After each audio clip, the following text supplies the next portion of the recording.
सरळ व्याज म्हणजेच सिंपल इंटरेस्टचे प्रश्न सोडवताना आपण लांब लचक पद्धतीने सोडवतो, पण तसं करायची गरज नाहीये.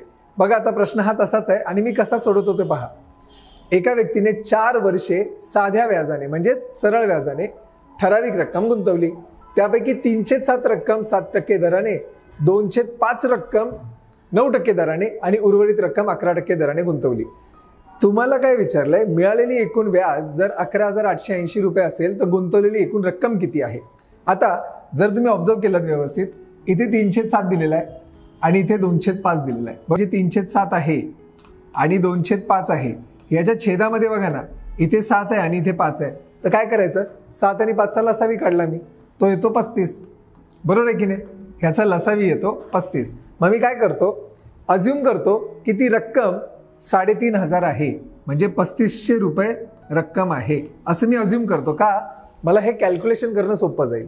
मग आता बघा ना, ही 3/7 रक्कम, मग मला सांगा 3,500 ची 3/7 रक्कम म्हणजे किती येणार.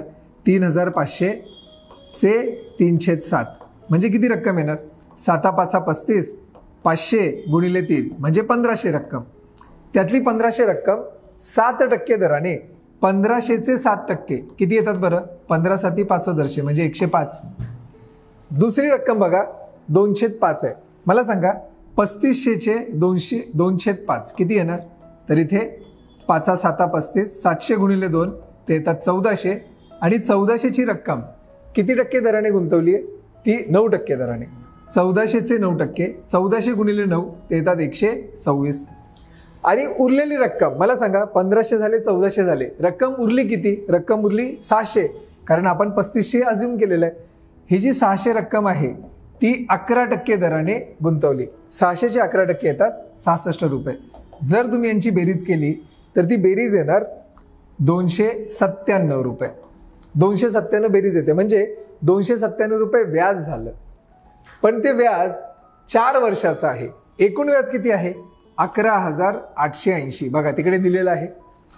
ते एकूण 4 वर्षाचं व्याज आहे. जर मी याला भाग लावला म्हणजे 2,970. एका वर्षाचं व्याज 2,970 आहे.